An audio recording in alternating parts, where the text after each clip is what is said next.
Good morning to you all. Glad you're here. Let's start with a question.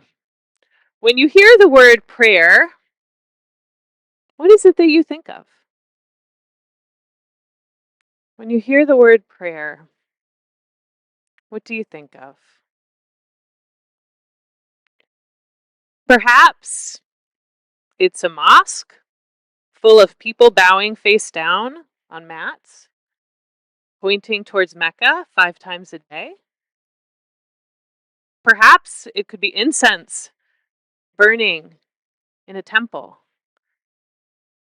Perhaps the beads of a rosary flicking through thumbs. Perhaps it's a journal where fervent words to God are poured out like water on pages. Perhaps it's rocking in place as words that your mind don't find coherent, but your heart can't help uttering spill forth from your lips. Perhaps it's hands on flesh, the warmth of sacred presence filling the space. Prayer has meant a number of different things to me through the years. Growing up in my parents' mainline denominational church, prayer consisted of statements that were read on Sundays during a weekly worship service. Sometimes these statements were read by the pastor, sometimes they were read by the congregation. The words were printed in bold in our bulletins, and we were told to stand to speak them. The Lord's Prayer we were taught to memorize and speak every Sunday together. Prayer might also have been grace, spoken before an important meal like Thanksgiving. That was the extent of prayer for me until I was about a senior in high school, facing the first significant decision of my life: where to go to college. I had the good fortune of being accepted to multiple universities, but I struggled to decide which school, which part of the country to land in. It felt huge to my 17-year-old brain. Prayer was what I found myself whispering under my breath between homework assignments, on plane trips to college visits, or laying in bed at night. In terms of belief, I was pretty agnostic, but my heart couldn't help calling out, God, I don't know who you are or what you even are. I don't know if you're the God of Christianity or something else, but whoever you are, if you're real, if you're there, show me where to go to school. Prayer was also the quiet moment, strolling through the grounds of one particular campus where I felt this deep sense of calm, this palpable sense of sacred presence, as if something or someone was close and the closeness was good, like really, really loving and good. And in that moment, I looked around myself and I saw my life. I saw my future. I felt it there. In that moment, it was as if I knew as clearly as I had known anything before that this was where I needed to be. I think there is a God, I found myself naming, and that God wants me to go to school here. As I went further in exploring my spirituality, particularly within the contexts of Christian spaces on my college campus that would describe themselves as evangelical or charismatic, prayer became meetings with other students in dorm rooms where we asked God for help with our studies or for growth in our faith, for more direction in our future. In the context of my new Vineyard Church, I was taught a whole model for praying, the 5-step prayer model that gave us tools for ministering to others with prayers for healing and guidance, deliverance, usually with hands laid on the person being prayed for. And through the decades, prayers continued to evolve for me. It's meant different things at different times. Sometimes it's been a solitary practice, sometimes with others. Sometimes there have been long lists of concerns to name to God, sometimes just a few. At times, prayer has been an activity of the mind. At times, it's involved my whole body, like walking a prayer labyrinth. There have been seasons when prayer felt natural and easy, like talking with a best friend for hours. The connection seems so natural, you just lose yourself in it and don't notice how much time has passed. Then there have been those seasons where it's felt very quiet. Like I felt like I had nothing to say to God, and I'm not sure if God has anything to say to me. There have been seasons where prayer's been more mystical, kind of hard to describe with words, more just like this sense of sacred presence than anything else. And there have been seasons when I've really longed to encounter something beyond me and wondered if there was anything to encounter at all. In more recent years, I found myself asking new theological questions, reading different perspectives on God, on spirituality, trying to dismantle idols in my faith. And as certain beliefs or understandings have been deconstructed, as we say, taken apart a bit, I'm left at times with questions that can feel kind of hard to resolve around the whole activity of prayer. What does it mean? How is it supposed to actually work? And yet, even amidst my questions, prayer is also that tug in me that won't quite let go. Prayer is the thing I feel at night after searching through articles and texts for the right story to teach on Sunday, the right story to tackle with my community for a conversation on prayer. Prayer is the stirring in the night that calls me back to a certain story that I've ruled out because I just have too many qualms about it, too many questions I don't know how to answer. And yet, prayer is this internal noticing that for some reason I still feel drawn to ponder it. Prayer is the hope that even amidst all we have to deconstruct, God is somehow with us in the recovering of what is still sacred in our midst and the building of what our faith will look like going forward. I start with this long, meandering confessional reflection on my own journey with prayer as we engage this new series that we kind of soft launched on Easter. It's a series I've titled Dialogue with the Divine. It was in a Tuesday night call recently with folks in our community that I had invited anyone present to offer ideas for teaching topics this year, and John DeWitt threw out the idea of a series on prayer. And my initial response was quite positive. Sounds great. It felt in line with what I was sensing to be a core priority for Haven this year. As I mentioned a few weeks ago on Easter, I've been sensing in this community through a number of conversations with a number of you over the last several months. One core priority for Haven is a desire to grow in spiritual connection. In fact, it's one of the three core emphases I'm suggesting we as a Haven community really lean into in the next year or so. So I'm articulating these three emphases, all three of them, as 1, growing in spiritual connection, 2, growing in collaboration, and 3, growing in action. So growing in spiritual connection means giving ourselves tools to connect with the divine, to hear from God, to discern with one another what Haven is called to be going forward, to do that collectively, to have the capacity to do that collectively. Growing in collaboration, bringing more awareness to how we thrive as a community, as we function collectively, each of us bringing what we have to bear and allowing space for one another to share it. Growing in action, helping Haven move from simply a space where we're considering ideas to actually productive action about them together, embodying them in the world, right? These are the three core emphases I'm identifying in recent months through conversations with all of you, frankly, since I've gotten back from the sabbatical. And as we consider this first theme together, growing in spiritual connection, I think the topic of prayer feels like an important component. But as I found myself actually trying to engage it as a teacher, reading books on articles on prayer, looking at stories from sacred texts. It's felt a little more complicated. I can't help but also be present to questions, ambivalences I alluded to in my intro. Like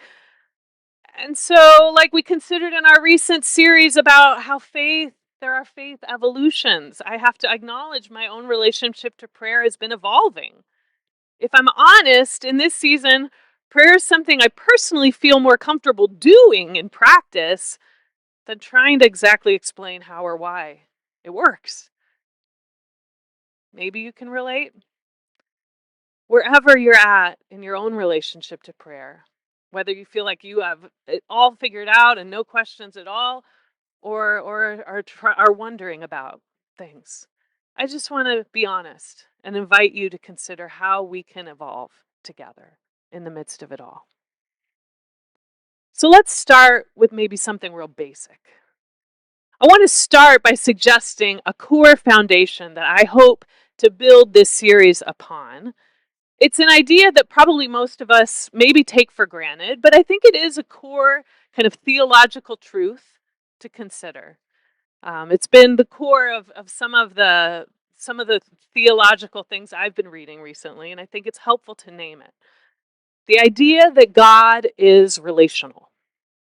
That God is relational. Whatever we might say about the divine, the spirit, the higher power, however you want to name it, I'm going to suggest that I believe at least a Jesus-centered spirituality points us to experience God in relationship with us.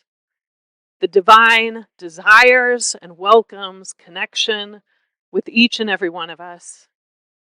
And if that's true, then it follows that prayer matters. You can't build a relationship without communication. You cannot be connected to someone you never talk to. So prayer is communication between people and God at its most simple, right? At its core, conversations about prayer are about learning to meaningfully communicate with the God who wants to be in relationship with us. That's what I hope we can grow in together in this season. So through this series, we're going to take a brief look at a few examples of people encountering God in prayer through the Bible. We'll look way back in our tradition to some characters in the Hebrew Bible, taking them chronologically and pondering how their stories shaped the Jewish faith, the tradition Jesus was a part of, and how it continues to shape our own. We won't be looking at these stories as formulas, or because we expect our own experiences will exactly match what we read. The stories are ancient. Their worldviews that they are spoken from may be very different than our own. We can also acknowledge that just like no two marriages are the same, no two friendships are the same, no two relationships with God are the same. There might be similarities, parables, things you can learn from people about in other relationships that benefit your own, but ultimately communication is personal. It's in part dependent on context, on the individuals involved, and it's up to each of us to navigate. Our sacred stories can give us inspiration, hope, grounding as we work the journey. And that's what we'll hope for in the weeks to come. I'm going to invite us to consider a few different characters that appear throughout the Hebrew Bible. Each of their stories, I think, highlights a different aspect of prayer, a different component of dialogue with the divine. And all of that brings me to our story for today and its central character, a woman named Hannah. A little background on Hannah. Her story comes early in the narrative of the people of Israel. It's the era of the Judges, which in the story of the Jewish people came after the God known as Yahweh has liberated the Hebrew slaves and brought them through 40 years of wandering in the desert before taking hold of their promised land. Now they're in the land of Canaan, and they live this kind of tribal existence. It's a volatile time of holding and defending the land, as well as trying to learn to be a people together. after the deaths of Moses, who led them out of Egypt, and Joshua, who led them in conquering the land, they have roughly 300 years in which they have a rotating group of leaders called judges who settle disputes between them, oversee religious observance, and direct them in defending themselves. Now, the book of 1 Samuel is essentially about the period of transition from judges to a new era in which there will be two kinds of leaders alongside one another: the prophets, who communicate on behalf of God, and the monarchs, who rule as kings, set aside and anointed by God. The story of 1 Samuel, where Hannah appears, is the story of this transition. Okay, so the world in which we find Hannah is, like much of the Hebrew Bible, quite patriarchal. Women are valued particularly for their role in childbearing. Hannah is one of two wives to her husband Elkanah. The other wife, Peninnah, has several children, but Hannah did not. Hannah does not. She is childless, and it greatly distresses her. Hannah's story connects with a number of stories of women that we have seen in Genesis, for whom challenges with fertility and rivalries between women because of fertility, that challenges that are at play. We think of pairs of women like Sarah and Hagar, as well as Leah and Rachel. And just like Chris acknowledged in her story today, I want to acknowledge all of the ways that these stories, when we're talking about women and childbearing and fertility, can feel challenging. It feels challenging to me in our time. When we think about the value of women's lives, of what it means to be a parent, of women's reproductive health, and so on. I just want to name that. But this is the ancient story we've received. A story of this family in which one of two wives longed to have children of her own. And the family was religiously observant, which meant in their time, once a year, they went to a place called Shiloh, which was the spiritual center of the day. There was not yet a temple to worship in. This was a sort of tent. This was called the tabernacle, where all of the most sacred artifacts were kept. This was the most sacred place for these people at this time. And each year, Elkanah and his family would pilgrimage to Shiloh. They would take part in a big celebration. They would make sacrifices and be in this festival. And that's the background for where we pick up the story in the first chapter of 1 Samuel, beginning with verse 6. So Hannah's rival Peninnah used to aggravate her, Hannah, to the point of exasperation. I'm realizing I have maybe a different translation. I'm just going to read mine, and it might not quite match. Just to irritate her, since the Lord had not enabled her to have children. This is how it would go year after year. As often as she went up to the Lord's house, Peninnah would offend her in that way. So she cried and refused to eat. And then her husband Elkanah said to her, Hannah, why do you weep and not eat? Why are you so sad? Am I not better to you than 10 sons? On one occasion in Shiloh, after they had finished eating and drinking, Hannah got up. Now at the time, Eli the priest was sitting in his chair by the doorpost of the Lord's temple, and she was very upset as she prayed to the Lord, and she was weeping uncontrollably. She made a vow, saying, O Lord of hosts, if you will look with compassion on the suffering of your female servant, remembering me and not forgetting your servant, and give a male child to your servant, then I will dedicate him to the Lord all the days of his life. His hair will never be cut. And as she continued praying to the Lord, Eli was watching her mouth. And now Hannah was speaking from her heart. Although her lips were moving, her voice was inaudible. Eli therefore thought she was drunk. So he said to her, How often do you intend to get drunk? Put away your wine. But Hannah replied, That's not the way it is, my lord. I am under a great deal of stress. I have drunk neither wine nor beer. Rather, I have poured out my soul to the Lord. Don't consider your servant a wicked woman, for until now I have spoken from my deep pain and anguish. Eli replied, "Go in peace, and may the God of Israel grant the request that you have asked of him." She said, "May I, your servant, find favor in your sight?" So the woman went her way and got something to eat. Her face no longer looked sad. They got up early the next morning, and after worshiping the Lord, they returned to their home at Ramah. Elkanah had marital relations with his wife Hannah, and the Lord remembered her. After some time, Hannah became pregnant and gave birth to a son. She named him Samuel, thinking, "I asked the Lord for him." Okay. Couple of little context comments. When she spoke of his hair never being cut, she's speaking of the vow of the Nazarite, which at the time was this special class of religious people who were set apart for service to God, and for whom it was expected that they would abstain from certain activities, including never drinking alcohol and never cutting their hair.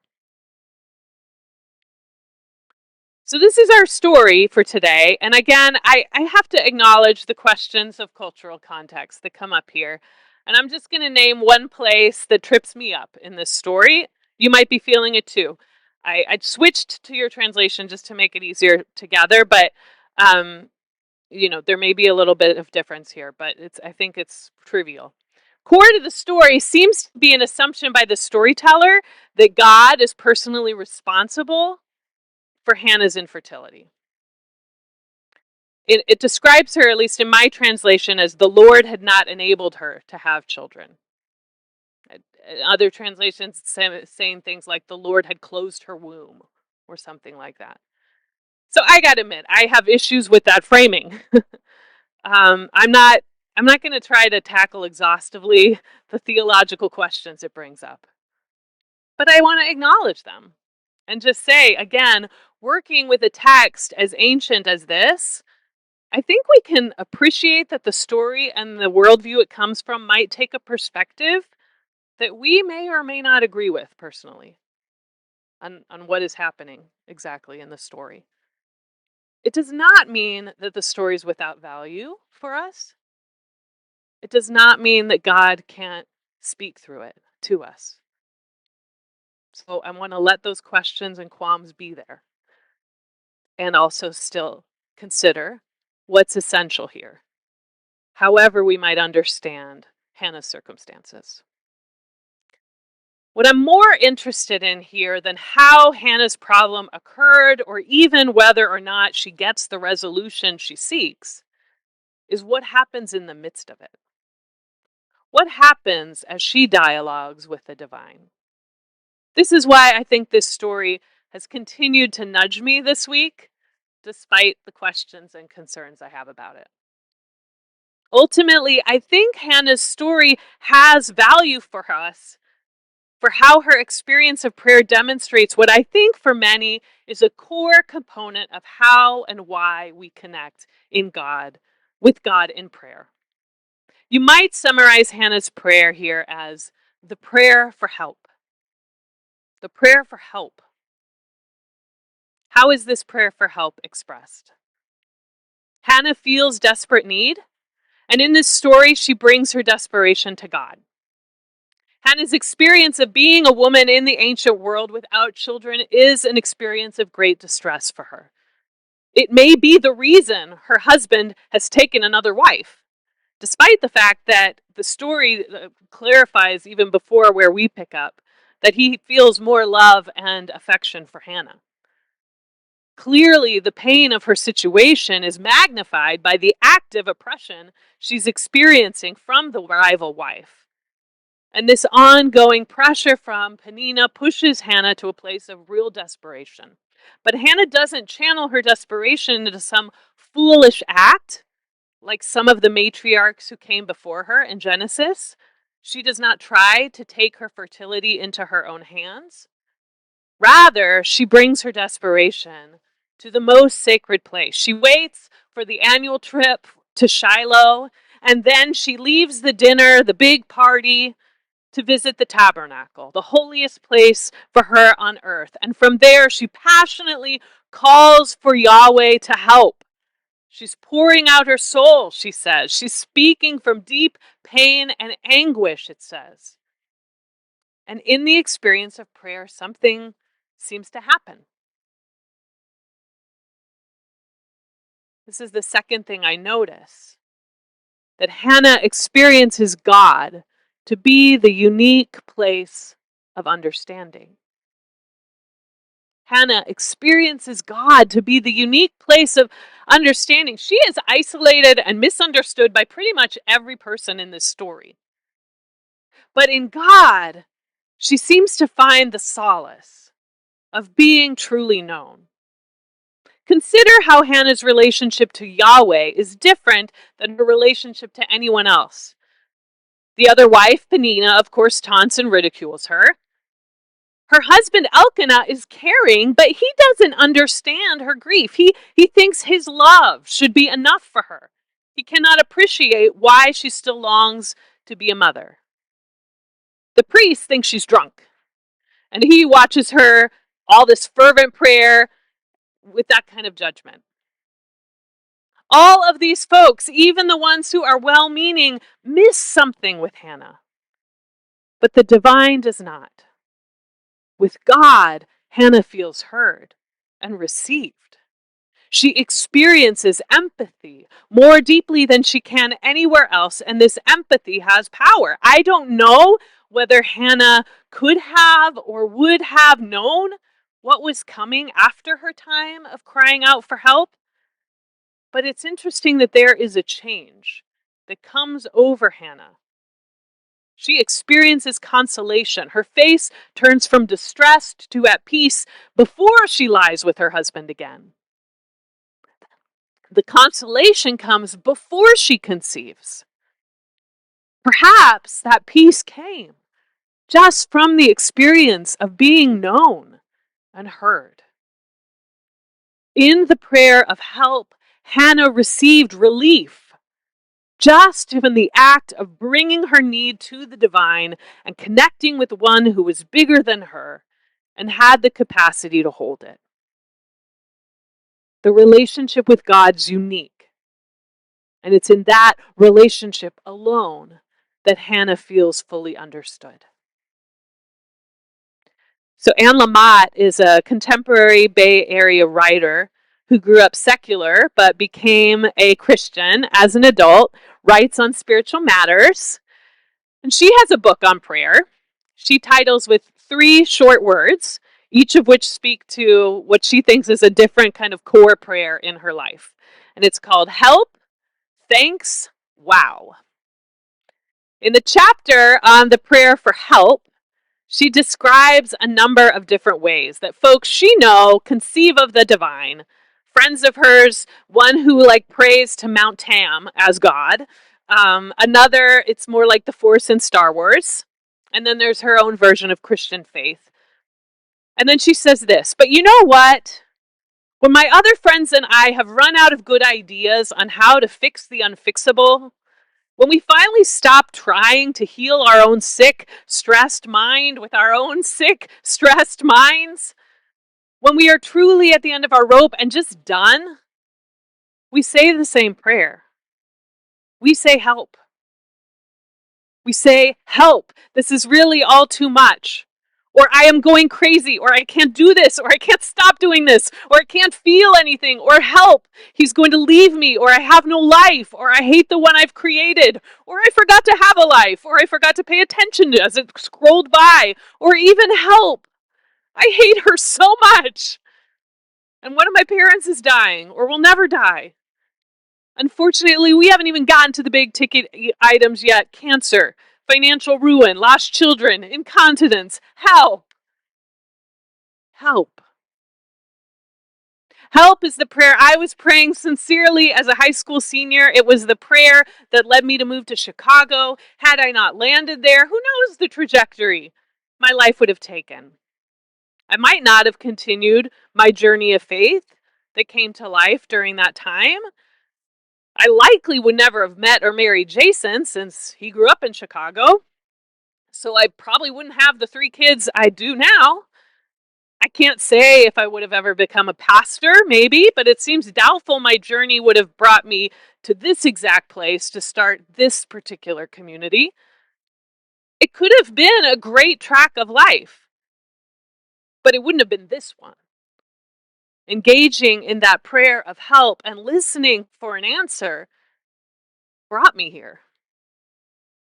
The prayer of help is the heart of what I have found myself praying most honestly and openly, even when I question what I understand about God or prayer at all, or what I hope for help to even look like.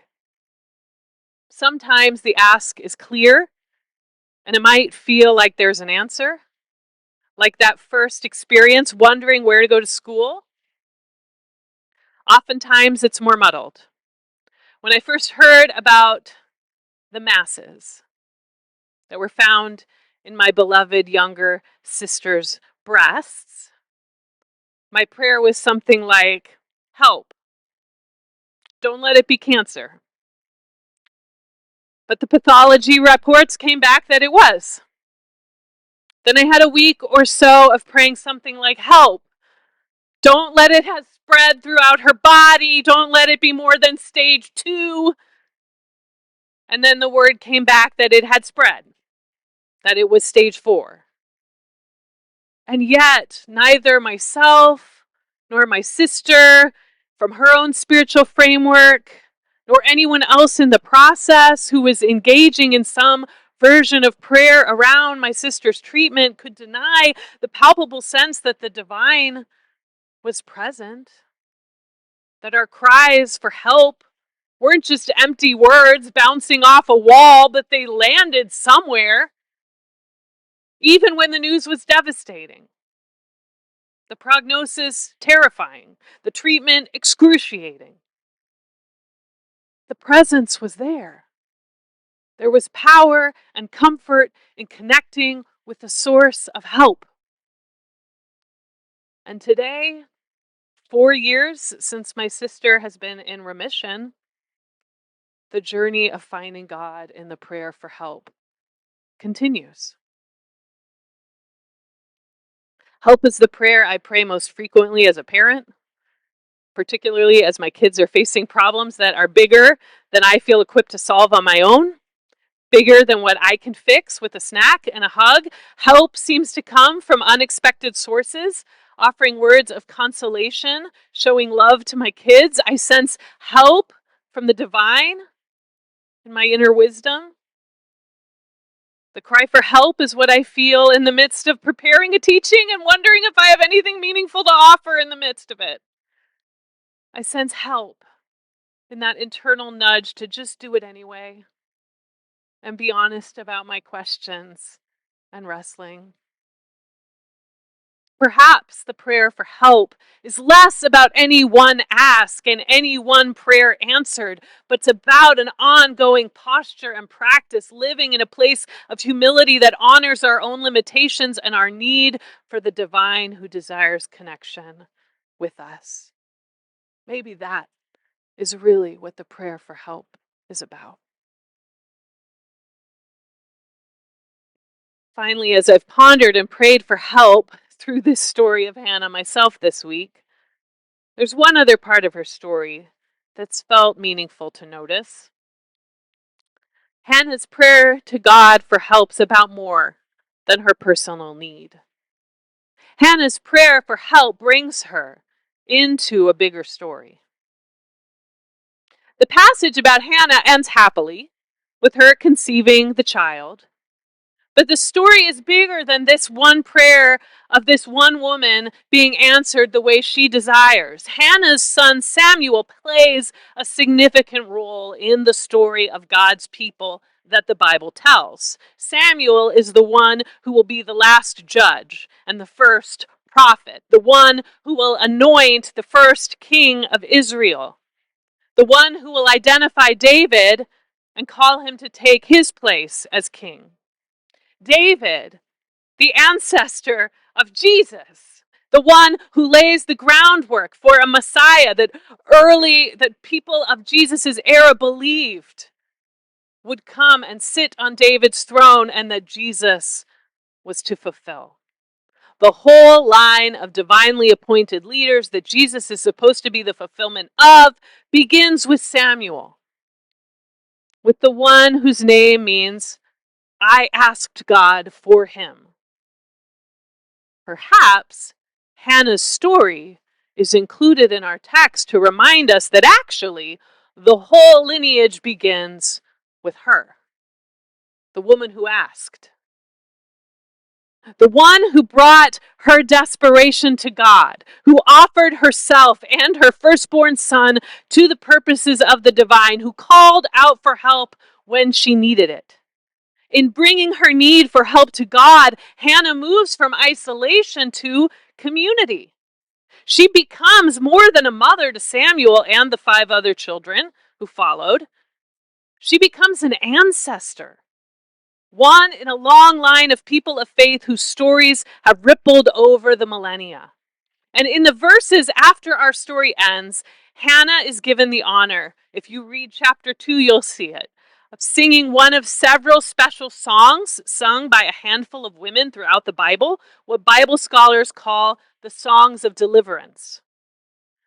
Just a few verses of it. My heart rejoices in the Lord, she says. In the Lord my horn is lifted high. There is no one holy like the Lord. There is no one beside you. There is no rock like our God. The bows of the warriors are broken, but those who stumbled are armed with strength. Those who were full hire themselves out for food, but those who are hungry no more. If that sounds familiar, it's because you've likely heard it before, maybe a few months ago, when Mary, in the midst of her own divine pregnancy, sings her famous Magnificat, her famous song of deliverance, celebrating the way the divine is righting wrongs, moving for justice, moved by the cries of the oppressed, committed to restoration. She's quoting Hannah. I can't say I understand what happens when every prayer I pray, crying for help, for myself or for someone else, I can't say I understand it. But I can say that, like Hannah, I believe that we too, when we reach out to the divine for help, often find ourselves moving from places of isolation to communion. I believe that's the core idea Jesus is pointing to when he encouraged folks to bring forward their needs. And he invited God to move in their lives in ways that connected not only with the divine, but also with one another. I believe it's why the early church called themselves the body of Christ, understanding that somehow God's Spirit is manifest in powerful ways when we're together. And so we cry out for help, not just for ourselves, but for one another. We hold each other's needs. We say yes and amen and come close, oh God, as we echo one another's cries for help. We look at the places of deep need that we all feel collectively, and we can call out for help together. Help for this dying planet. Help for the incessant gun violence. Help for our toxic politics. Help. Help. Friends, we may not understand it all. Our journeys of spiritual connection and prayer might keep evolving, but I encourage us today and in the season to come, as we grow in communicating with God, to remember Hannah and in our own ways, pray the prayer of help. May we too, when we bring our desperation to the divine, experience the power of being understood.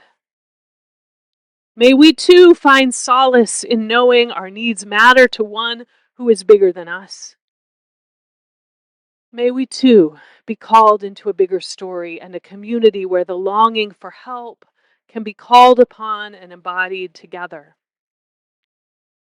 And may we, like Hannah, in our own ways, find places of deliverance, moments where we experience the blessing of the sacred with us.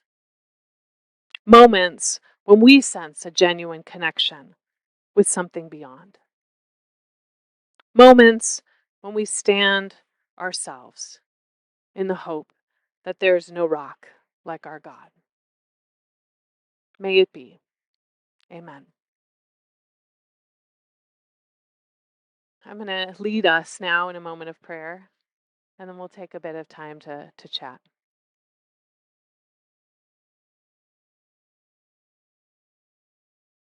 God, whatever our relationship is to this idea, this practice, in all its different forms is that we call prayer. At its heart, we honor the capacity to communicate with a God who wants to be in relationship with us, whatever that looks like. May we receive the blessing of experiencing that in new ways in this season, of recovering it if it's a part of our faith journey that has been dormant for a while, of growing in it if it's a part that is fully alive. And may our expression of our inner longings for help be a helpful conversation starter. May that be a place to begin.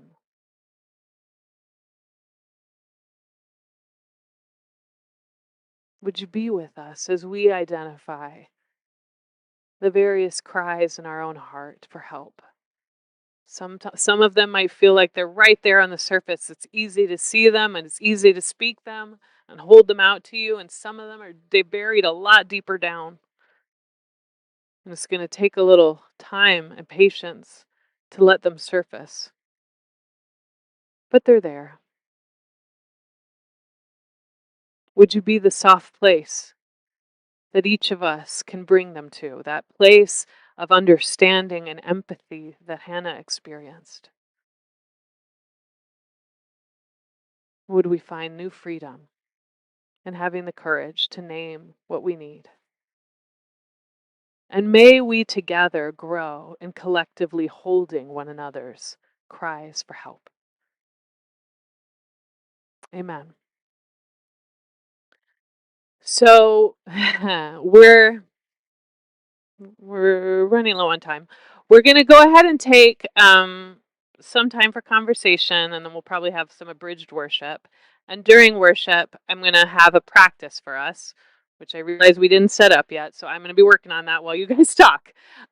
So here are some conversations, but it's in connection with what we've just discussed. So here are some questions for you to discuss. What does prayer generally look like in your own spiritual journey? Are there ways in which your understanding or practice of prayer has evolved?